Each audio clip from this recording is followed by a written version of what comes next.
Currently, India and Pakistan have sent delegations around the world, with India in particular pleading the case that Pakistan is a terrorist state. India continues to expand its global outreach posts, Operation Sindoor, from America, West Asia to Europe and Africa. The purpose of this video is to contextualize this case as well as this conflict. My name is Shahzad Ghias. I've been writing about politics in Pakistan for over a decade at this point. Over the past 6 years, I've been the host of one of Pakistan's most popular podcasts, The Pakistan Experience. I'm not an official representative of the state of Pakistan. I will try and tell you things as I see them without trying to bend or accept the narrative of any country in particular. For those completely clueless about what India and Pakistan are, India and Pakistan are two countries that gained independence in August 1947. As with most things wrong about the world, once you dig a bit deep, you find British colonialism behind it. British colonialism pushed hastily a partition on the subcontinent, leading to conflicts between the two countries that last up to today. The briefest, most unnuanced history of the partition is that the Muslim League felt that the Muslims of the subcontinent will not enjoy religious freedom in a united India. Eventually, the Congress ceded to their demands of making a separate country by the name of Pakistan. The haphazardly done partition left both countries with a lot of mess to deal with, the most contentious of which was Kashmir. Kashmir was a Muslim majority region in the northeast of Pakistan. Despite being a Muslim majority area, the Maharaja of Kashmir acceded to India. Pakistan sent in tribal forces backed by the Pakistani military. The India sent its army to protect Kashmir. Interestingly, India's position on Kashmir was the opposite of India's position on Junagadh, which was a Hindu majority area, but the leader of Junagadh acceded to Pakistan.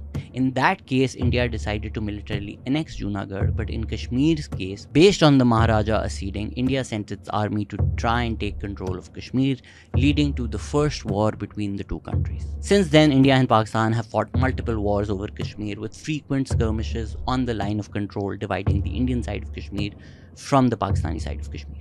I believe India erroneously makes the case that the fundamental conflict between India and Pakistan is due to terrorism. The fundamental fault line between India and Pakistan is Kashmir, and it is a fault line that has existed since 1947. In 1971, Pakistan split apart into two countries.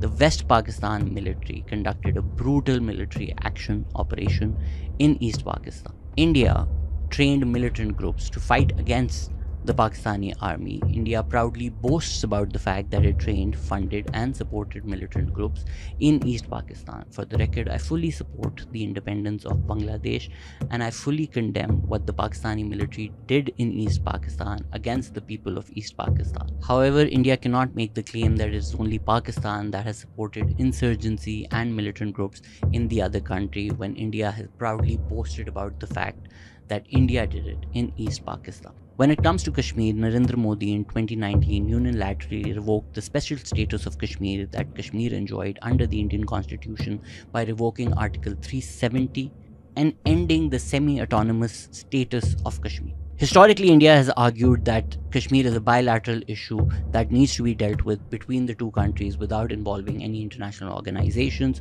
or the United Nations. However, this was a unilateral action by the Narendra Modi government, which has taken a more aggressive stance on Kashmir than India has historically. Historically, India has argued that Kashmir is a bilateral problem, and it has stopped any efforts by Pakistan to internationalize the issue. However, Narendra Modi has reduced the conflict from being bilateral to being unilateral, and also now tries to stake claim to the Pakistani side of Kashmir.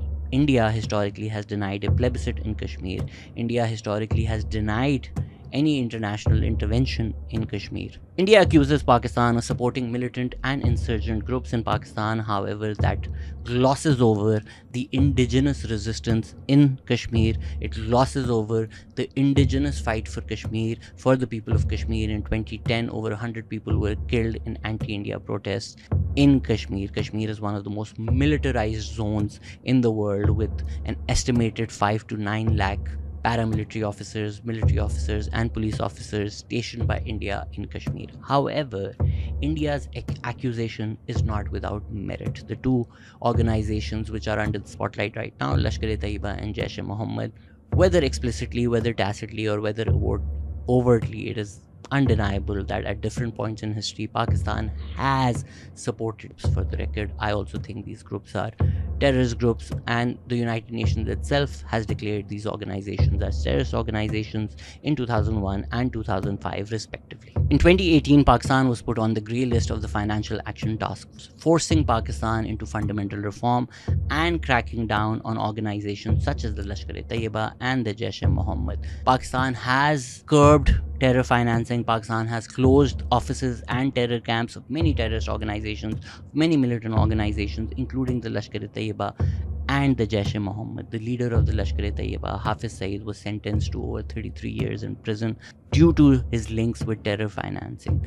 Based on 34 action tasks which were given to Pakistan by FATF, once Pakistan fulfilled all of those tasks and FATF confirmed that Pakistan has acted upon those tasks, that Pakistan has installed reform, that Pakistan has cracked down on militant organizations and terror financing, Pakistan was removed from the FATF grey list into 2022. However, India is now trying to put Pakistan back on the FATF grey list, making the case that Pakistan is a terrorist state, ignoring the fact that few countries have suffered more from terrorists, from the hands of terrorists, from terrorist attacks than Pakistan. Maybe the most brutal terrorist attack that has ever happened in Pakistan was in 2014.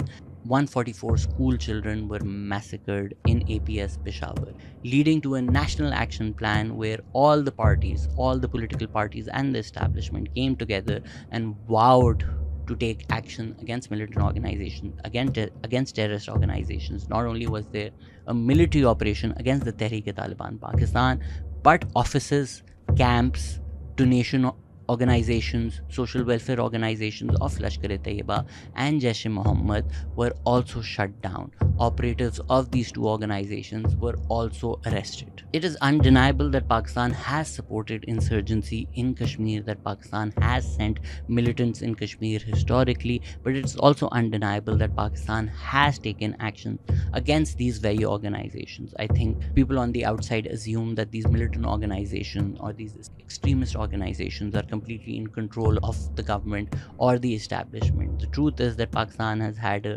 fractured relationship with these groups, at times supporting them and at times these organizations turning against the state of Pakistan. It's the word that is used commonly in Pakistan is assets, that these are assets of the Pakistani establishment, but often these assets turn their guns against the state. The Tehreek-e-Labbaik Pakistan, which many people argue was a creation of the state, has repeatedly attacked the state of Pakistan, including placing a bounty on the head of the Chief Justice of Pakistan, forcing him to retract his own decision. In 2006, there was a massive operation called the Lal Masjid or the Red Mosque operation, where a mosque operating at the heart of Islamabad was heavily armed with ammunition, leading to the state of Pakistan conducting a brutal military operation that, for the record, I stand against due to the brutality of the action taken against the people in the Lal Masjid. However, the cleric of the Lal Masjid, Maulana Abdul Aziz, continues to roam free in Islamabad and continues to call for a holy war against the state of Pakistan. The reason that I mention this is to state the fact that if militant groups are operating in Pakistan, that is not evidence that these militant groups are being operated by the Pakistani army. Many of the militant groups, many of these militant organizations, and I might just argue most of them, are against the state of Pakistan. The fact that they might have had a relation or they might have been assets of the Pakistani establishment in the past is not evidence that they're still controlled by the Pakistani state or the Pakistani establishment. If you want to know more about the troubled relationship between the Pakistani army and the clergy in Pakistan, I would highly recommend Hussain Haqqani's book, Between the Mosque and the Military. If we specifically talk about the Tehreek-e-Taliban Pakistan, an organization that was formed after the siege of Lal Masjid, they have been waging a war against Pakistan for the better half of the past 2 decades. The Tehreek-e-Taliban Pakistan is supported by the Afghan Taliban, and the Afghan Taliban government, currently in power in Kabul, is supported by India. The Pakistani army claims that the Tehreek-e-Taliban Pakistan is supported, funded, aided by the Indian government. There might not be any concrete evidence or a money trail linking the Indian government to the Tehreek-e-Taliban Pakistan, but it is undeniable that the Afghan Taliban are being supported by India. The Indian External Affairs Minister Jaishankar also openly thanked the Afghan government for condemning the terrorism in Kashmir. Indian news media reported that a top Taliban official was in New Delhi during this conflict, and it is equally undeniable that the Afghan Taliban is supporting the Tehreek-e-Taliban Pakistan, an organization that is waging war against Pakistan, an organization that has killed over 100,000 people in Pakistan in terrorist attacks. The fact that there are terrorists in Pakistan, the fact that people who commit terrorism around the world, some of them are of Pakistani origin, is not evidence that Pakistan as a state is a terrorist. Most Pakistanis have heavily suffered at the hands of terrorism. Most Pakistanis oppose terrorism, and it is the people of Pakistan who've been the frontline defenders against terrorism, who've come out in numbers repeatedly, not only condemning terrorism but bravely standing against these terror organizations. It's us who are hurt the most from the existence of these terror organizations. Pakistan's second biggest insurgency is the Baloch Liberation Army, or some might argue it's Pakistan's largest insurgency at this point. Pakistan has also had a fractured history with Balochistan, something that we've covered deeply in several podcasts on this very channel. Pakistan also accuses India of supporting the BLA, aiding, funding the BLA. The BLA terrorist attacks are often committed by sophisticated machinery. The BLA also has camps and hideouts across the border in Afghanistan. The evidence for India's involvement in Balochistan, one of them is that Ajit Doval, the National Security Advisor, has openly threatened separation, independence in Balochistan. You can do one Mumbai, you may lose Balochistan. Narendra Modi has named Balochistan in 2016. Kulbhushan Yadav, an intelligence officer, was captured in Balochistan who confessed that he was committing intelligence operations on behalf of the Indian Intelligence Agency. India officially claims that he's a former Navy officer. BLA commanders have been seen getting treatment in Indian hospitals, a fact that has been reported by Indian media itself. Captured commanders fighting the state of Pakistan and Balochistan have confessed that they've acted at the behest of the Indian government in New Delhi. So in my opinion, it would be a complete mistake to think that it is only Pakistan that is supporting insurgency in India. It is a two-way street. In terms of the context for the recent conflict, on 11th March 2025, BLA hijacked a train with 450 passengers and killed over 65 people. Pakistan openly blamed India and accused India as being behind this terrorist attack. On 22nd April, terrorists in Pahalgam on the Indian side of Kashmir targeted tourists, killing 26 of them. Almost all of them were Hindu. India openly blamed Pakistan as being behind this terrorist attack. The difference is Pakistan did not bomb India after accusing them of committing a heinous terrorist act in Pakistan. India did not provide an ounce, a shred of evidence, not to Pakistan, not to international media, not to anyone in the world, proving that Pakistan is behind the Pahalgam terrorist.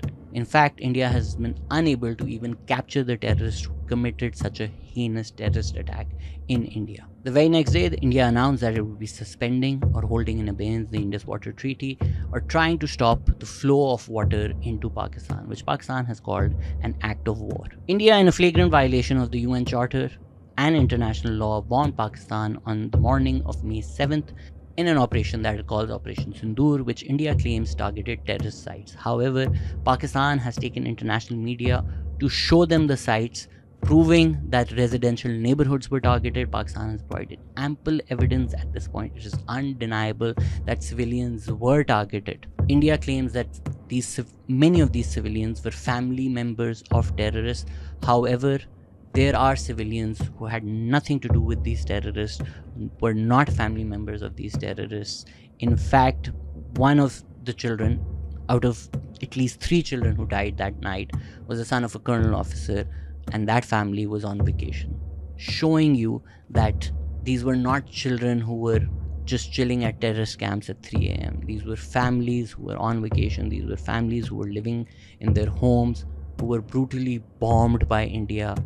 in an operation that was widely celebrated in India. And when the Indian military was questioned, their answer was that we were not there to count body bags, which was a callous response to the death of several children in Pakistan. I believe India's belligerence and unprovoked aggression was in contravention to the UN Charter Article 2.4, leading to a massive escalation between the two countries and an eventual ceasefire that was achieved through the intervention of the United States of America. Because India acted in a way which was a flagrant violation of international law and the international order, I believe because it is clear to everyone that India acted in contravention of international law and international order, it is now attempting to make the case that Pakistan is a terrorist state. However, the only evidence that they're providing is evidence that there is terrorism in Pakistan.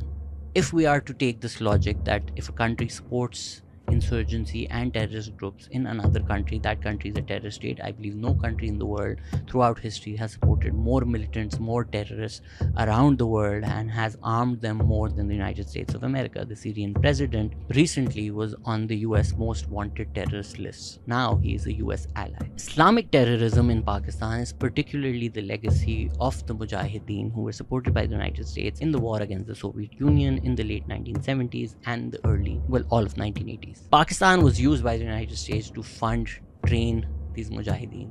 Pakistan was used the base for militant camps where these Mujahideen received training, where jihadist literature that was printed in the United States was distributed to these people so that these people could fight the terrorists of that time, which were the communists, which were the Soviets, and these Mujahideen were seen as the heroes. However, the world completely flipped post 9/11, where the same Afghan Taliban were seen as most wanted criminals around the world. Pakistan was once again thrusted on the front lines of the US war on terror. It would not be incorrect to say that Pakistan completely went to war against all groups in the Taliban. Pakistan maintained its connections that it had built supporting the Mujahideen for the better part of 2 decades. Some of these networks, some of these militant groups, some of these assets were actively protected by the state of Pakistan. However, it would also be a misnomer to think that these groups were ever completely in control of Pakistan. And even if they were at some point in time, like most assets that Pakistan has created, once they're out of the box, they're out of your control. The evidence for this is the Haqqani network, which is the infamous network that Pakistan is always associated with. Many members of the Haqqani network are in power currently in Kabul and are part of the Afghan Taliban regime. The Afghan Taliban regime, which is currently almost at war with Pakistan. The Afghan Taliban regime that is currently shooting at Pakistani soldiers on the western border, killing Pakistani soldiers, often in border skirmishes. This is being done, controlled, ordered by members of the Haqqani network, which Pakistan is blamed for supporting and creating. I think the nuanced contextual take would be that during these 40 years where the United States of America went from the Mujahideen being the hero to the Taliban being the villain, Pakistan has tried to walk a tightrope on both sides while trying to balance its position in the region with its support to the United States. Along the path, many policies are policies that I would disagree with, including the idea that they're good Taliban and they're bad Taliban, and there's certain Taliban that we need to support and there's certain Taliban that we need to act against, including ridiculous notions that there should be offices for the TTP in Pakistan by a certain political leader. We can dissect the policies of the state of Pakistan, which I have done in several podcasts. But if we are to truly understand the issue, we have to contextualize it in the history of this region, where the Mujahideen were supported, created, funded by the United States. Then the United States waged war against the Afghan Taliban for over a decade, then negotiated with the same Afghan Taliban, leaving them as the government in charge, leaving Pakistan to deal with them. Once again, I believe Pakistan's policy of not only just placating Afghan Taliban but actively celebrating their takeover of Kabul was a mistake. The DGI of that time, General Faiz, who was famously seen in Kabul having a cup of tea with the Afghan Taliban, is somebody who is currently in prison in Pakistan, and there is wide acceptance that Pakistan's policy on the Taliban during that time backfired, and there has been a reversal of that policy. It's a complete mistake to think of everything Pakistan has done as a linear narrative. Pakistan's policies have shifted over the years. Pakistan has had assets and supported militant groups. Pakistan has also then went to war against the same militant groups. Every single action needs to be looked at and understood in its own context, reducing this extremely nuanced contextual history to the idea that Pakistan is a terrorist state because terrorists have operated in Pakistan is frankly ridiculous. I mean, the Afghan Taliban has proved to be a lot more loyal to the TTP than it has to the country of Pakistan, and currently the Afghan Taliban has much better relationships with India than it does with Pakistan. So if India is preparing a dossier about the terrorist acts committed by the Haqqani network or the Afghan Taliban, I think that is evidence against India, because India is the one who's supporting the Afghan Taliban right now, not Pakistan. Pakistan is currently at war with the Afghan Taliban, including an exchange of missiles recently. Except India has great PR. India does a phenomenal job at building its narrative around the world, and India also has the economic might to shut down any dissent. What that naturally does is it pushes Pakistan into a defensive posture. However, I believe Pakistan should not be made to apologize for Osama bin Laden. If you were to watch the Netflix series American Manhunt, you will see how difficult it was for the American intelligence, who had been on the hunt for Osama since 1996, and post 9/11, the top priority of the best intelligence agency in the world with the most resources in the world and the biggest army the world has ever seen was to capture one man, and it still took them over a decade to achieve that singular objective. The idea that it was extremely simple to capture Osama, I think once you see how difficult an operation it was, that idea goes out of the window. Then if you look at declassified CIA intelligence and you read the book Nellie Lahoud Bin Laden Papers, where she talks about how Osama was actively trying to hide from the ISI while trying to move its family. The notion that the Pakistani intelligence was not aware of Osama being in that compound in Abbottabad starts sounding a lot less ridiculous. There may be rogue agents in the ISI who were aware, but Osama being in Pakistan without Pakistan knowing about it is a massive, colossal intelligence failure. It does not mean Pakistan was supporting or harboring Osama bin Laden, because if that was the case, our relationship with the United States after the raid in the compound in Abbottabad would have been a lot more different. The only reason India is bringing up Osama is because he's the face of terrorism around the world. However, the ex-foreign minister of Pakistan, Bilawal Bhutto, rightfully said Osama is dead, but the butcher of Gujarat lives on, and he's the prime minister of India. That Osama bin Laden is dead, but the butcher of Gujarat lives, and he is the prime minister of India. And this is the dark underside. This is the dark belly of India that is not talked about. There were organizations in Pakistan which were declared as terrorist organizations by the United Nations which were operating in Pakistan. However, the current Prime Minister of India, Narendra Modi, his visa, his United States visa, was revoked by America, citing the fact that he was responsible for the state's actions during the Gujarat genocide of 2002, where over 1,000 people, mostly Muslims, were brutally killed and over 2,500 people were injured. It is widely accepted that not only was the police not stopping the rioters from murdering Muslims, they were actively encouraging them. And at that time, the current Prime Minister of India, Narendra Modi, was in charge of Gujarat. It was under his administration that a genocide took place. And when he was questioned about it, his response was, "People like you should apologize to the 50 million Gujaratis for asking such questions. Have you not learned your lesson? If you continue like this, you will have to pay the price." A threat that was clearly heard by his supporters, who made a mob and tried to attack journalists. Journalists like Bharka Dutt narrowly escaped with their lives with the aid of a water pipe. The man who was at worst complicit in the genocide is the 3-time elected Prime Minister of India, a man who has been elected by a majority vote thrice despite his role in the Gujarat genocide. And the BJP, the ruling party, has often used anti-Muslim rhetoric to whip up support. Just last week, the Karnataka wing of the BJP quote-tweeted a tweet about a Maoist leader being killed with an AI-generated picture of the Home Minister of India, Amit Shah, who himself in the past was arrested in a murder investigation, holding a picture of a cauliflower on a grave. In 1989 in Bhagalpur, over 1,000 people were killed, and to hide the mass graves where the Muslims were buried, they planted cauliflower. The ruling party of India is not only celebrating a genocide, it is also threatening another group, the Maoists, with another genocide. This is what they're doing publicly. The centerpiece of BJP's success is the Ram Mandir, which was built in Ayodhya, which was built after the destruction of the Babri Masjid in 1992, after which in riots over 1,000 people were killed. It has been said that the administration handed over the information to the rioters' Muslims' homes so that they could be specifically targeted. Now that site is celebrated by the BJP. It is seen as the crowning achievement of Narendra Modi to build a site where in riots over 1,000 people were killed. BBC called it a pre-planned program. India is trying to make the case that Pakistan is a terrorist state, whereas the organization that has actually committed terrorism in India, the RSS, is the ideological mentor to the BJP, the ruling party of India. Brita Om has written about the role of the BJP in the Gujarat genocide.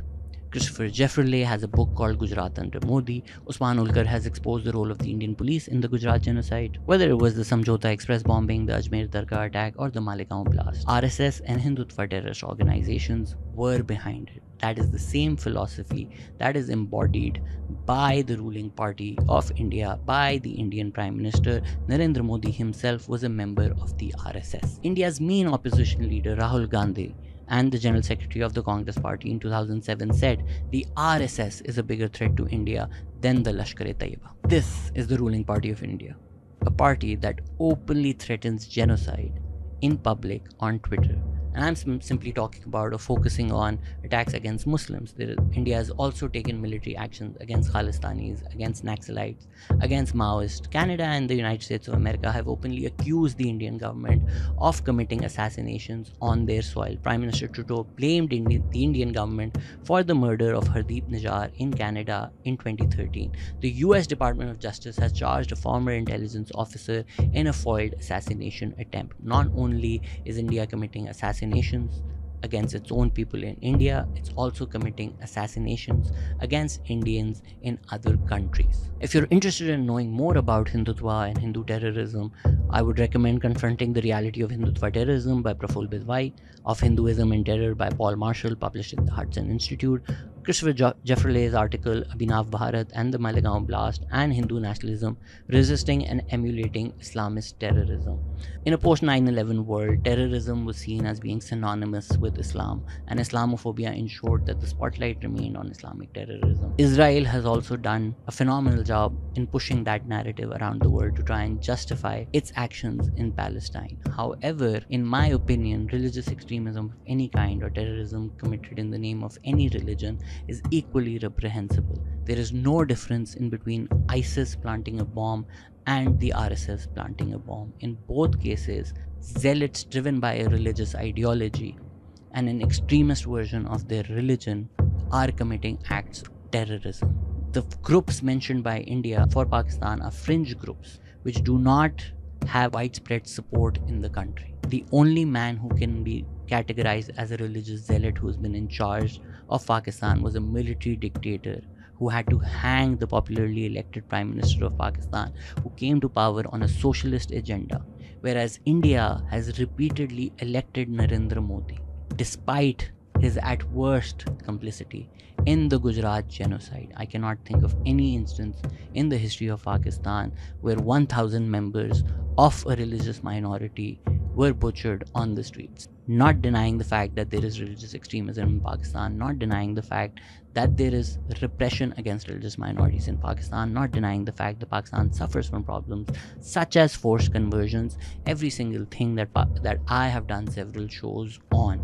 However, it would be a complete misnomer to think Pakistan is the only country in South Asia suffering from the problem of religious extremism, or to think that religious extremism is only a problem when it is Muslims committing the terrorism and not Hindus. For the sake of brevity, I'm not going to go into the details of India supporting terrorism in Sri Lanka, specifically LTTE, or the fact that the Sheikh Hasina regime in Bangladesh was recently overthrown by the people of Bangladesh after a brutal crackdown by Sheikh Hasina's regime against the people of Bangladesh. The widespread belief in Bangladesh is the Sheikh Hasina regime was propped up, supported by India. India does not enjoy great relationships with any country in this region. There is an ongoing conflict with China as well. They have a troubled relationship with Nepal.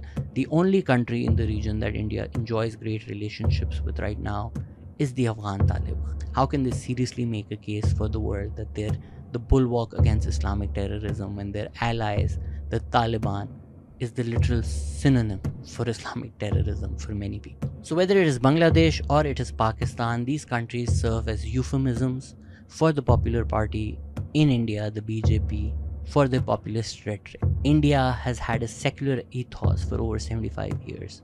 They cannot get by, even though they try repeatedly, and many leaders have blatantly uttered remarks which are anti-Muslim, including targeting Colonel Sofia Qureshi, who is in charge of Operation Sindoor that is being celebrated just because she is Muslim. However, Narendra Modi tries to be a bit more subtle about it, using euphemisms. Pakistanis and Bangladeshis then become euphemisms for Pakistan. In the last election, Narendra Modi not only attacked the Congress, supporting Muslims over Hindus, but he also attacked Ghuspetiyas, which suggests that he's only talking about immigrants, but he's clearly dog whistling towards all Muslims, even saying things such as those who birth a lot of babies. And then commentators who are associated with the ruling party or are on mainstream news channels which are seen as being part of Godi media, a pejorative term used for news channels, which are a part of the Narendra Modi PR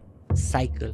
One of the most popular political commentators is Major Gaurav Arya, who's not only abused an Iranian diplomat, but has openly called for the Indian army to enter Bangladesh and break that country apart. So the belligerence and aggression against India serves its purpose for the local audience, for whipping up support for populist. Previous incursion into Pakistan was in 2019, where India bombed Balakot. There have been several movies that have been made, and there has been a massive PR push for Narendra Modi for what he did in Balakot. And now you're already seeing how Operation Sindoor is being used, with Narendra Modi being morphed into the uniform of an Air Force pilot, and those posters being put up all around India. So aggression against Pakistan is important for Narendra Modi's election rally. He's using this for the upcoming Bihar elections. By pushing Pakistan into economic destruction, not only will it serve India's foreign policy and their purpose, but by painting Pakistan into a terrorist state, it will also serve as justification for future aggression and belligerence and contravention of international law by Narendra Modi and this current BJP regime. Regardless of what fancy words Shashi Tharoor uses, there is no relevancy of Osama bin Laden or Pakistan's support for the Mujahideen in the 1980s to what is happening right now. What is happening between India and right now needs to be understood within the context of the politics of the BJP, the history of Hindutva, and the resistance in Kashmir. By focusing on Pakistan and terrorism in Pakistan, India is ensuring that the conversation is not about the legitimate resistance in Kashmir. It is not about the repression by the Indian government on the people of Kashmir, and the focus remains on Pakistan and terrorism. And for the record, Pakistan might have tried doing the same in Bangladesh. Pakistan tried repressing the people of Bangladesh. Pakistan tried militarily, brutally conducting a military operation against Bengalis in 1971. So it is not like I'm mouthpiece or an apologist for the Pakistani regime. But if I can call out what the Pakistani government did in Bangladesh in 1971, I'm not going to shy away from calling out India for what it's doing in Kashmir right now. So I would highly recommend people read a lot more about Pakistan. I've done over 500 podcasts where I go into details of all the mistakes that have been made in Pakistan, all the problems that exist in Pakistan, including mob lynchings, including blasphemy mobs, including religious extremism, including minorities not getting complete religious freedom to practice their faith. There are a million things that are troubling about Pakistan. There is a lot of repression against people in Pakistan. There are a lot of rights which are not given. There are a lot of legitimate grievances. Every single one, I believe, I've covered in this podcast. However, when a country tries to peddle a reductionist narrative to serve its political interests, I believe it is my job to give you the nuance, to give you the context, for you to have a deeper understanding of what the problem is, rather than you parroting what India wants you to believe. So beyond the political agendas or the propaganda by both countries, neither India nor Pakistan should be declared a terror state. And if we're being honest, the world has no moral high ground to stand on to declare any country to be a terror state right now. If there is one country that we all believe, I mean, the world has been complicit in genocide, but one country in particular, if I'm to do a referendum around the world asking the people of the world to name at least one country that they think should be declared a terror state, I don't think the answer would be India, and I do not think the answer would be Pakistan. I also do not think the world is genuinely interested in finding out what country supports terrorism, because when supporting terrorism furthers US foreign policy, suddenly those terrorists become heroes. What I believe the Indian delegation is doing is going around the world offering economic incentives or economic pressures to push countries into supporting the Indian narrative of labeling Pakistan a terrorist state, not on the basis of evidence, not on the basis of history, not on the basis of context, but on the basis of offering them or leveraging the Indian market and the Indian economic might to further Indian foreign policy. And that, my friend, is how the world works.